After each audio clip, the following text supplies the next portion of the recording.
University ફરી એકવાર ચર્ચામાં છે। વિદ્યાર્થીની પાસે માફી મંગાવી રેગિંગ કરાયાનો આરોપ છે। 5 દિવસ પહેલાની આ ઘટના છે। પીડિતાએ લેખિતમાં ફરિયાદ કરી છે।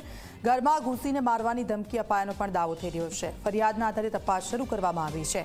યુનિવર્સિટીએ પણ તપાસના આદેશ આપ્યા છે અને તપાસ બાદ કાર્યવાહી કરવામાં આવશે। યુનિવર્સિટીમાં એક ડિપાર્ટમેન્ટના વિદ્યાર્થીએ અન્ય ડિપાર્ટમેન્ટની વિદ્યાર્થીનીને જાહેરમાં હાથ જોડાવીને માફી મંગાવવા માટે મજબૂર કરી હોવાનો આક્ષેપ થઈ રહ્યો છે।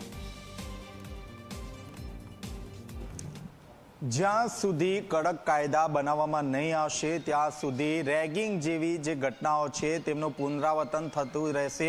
આવી જે ઘટના સુરત વી નર્મદ દક્ષિણ ગુજરાત યુનિવર્સિટીમાં સામે આવી છે, જેમાં ખાસ કરીને એક જે વિદ્યાર્થીની છે તે વિદ્યાર્થીનીએ પોતે રેગિંગ થયા હોવાની જે ફરિયાદ છે તે ફરિયાદ નોંધાવી છે। આપણી સાથે યુનિવર્સિટીના રજિસ્ટર જોડાયા છે। જે સર એક અરજી આપવામાં આવી છે, શું છે? વિદ્યાર્થીની અરજી કયા પ્રકારે આ બાબતની મળી છે? પ્રારંભિક તબક્કે હજી અરજી પહોંચી નથી અમારા સુધી, પરંતુ અમને પણ માહિતી મળી છે કે ઇન્વર્ટ થઈ છે। અરજીને જોઈશું, અરજીમાં શું રજૂઆત છે। વિદ્યાર્થીની જે રજૂઆત છે એ અન્વયે જે કંઈ આપણી કાયદાકીય ધારાકીય જોગવાઈ છે એ મુજબ ચોક્કસ એ વિદ્યાર્થીની અરજી પર કાર્યવાહી કરવામાં આવશે। કયા પ્રકારનું રેગિંગ થયું છે? અરજી હજુ સુધી મેં જોઈ નથી એટલે કહી નહીં શકાય કયા પ્રકારની છે, પરંતુ જે કંઈ વાતચીત થઈ મીડિયાના મિત્રો સાથે અને વિદ્યાર્થીની રૂબરૂ મળી હતી એની એક રજૂઆત હતી કે એના ઉપર કોઈ એક વિદ્યાર્થી છે એ આ રીતથી કંઈ દબાણ વગેરે કરે છે, એટલે એ પ્રકારેની એક ફરિયાદ મૌખિક હતી, પરંતુ લેખિત ફરિયાદમાં હજી જોયું નથી કે શું કરી છે।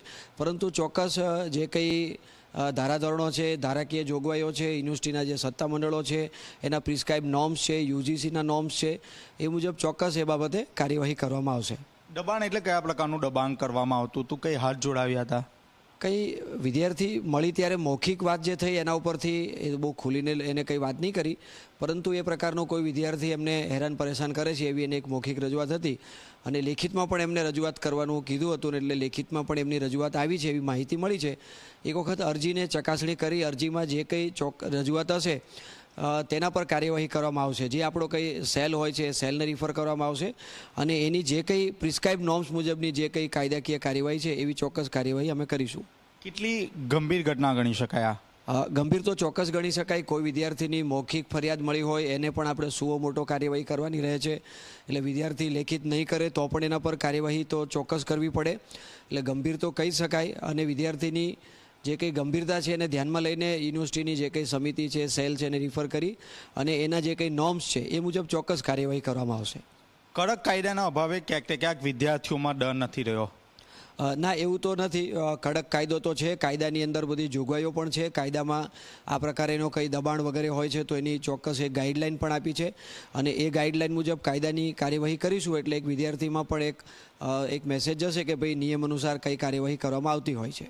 તો આ રજિસ્ટર જેઓએ સ્પષ્ટપણે કહ્યું છે કે એક અરજી તેઓને મળી છે જેમાં એક વિદ્યાર્થીનીને હેરાન પરેશાન કરવામાં આવતી હોવાનો વાતનો ઉલ્લેખ કરવામાં આવ્યો છે। હવે જોવાનું એ રહ્યું કે સમગ્ર ઘટનાને લઈને યુનિવર્સિટી કેટલી ગંભીર બને છે અને આવા વિદ્યાર્થીઓ સામે કયા પ્રકારના એક્શન લેશે।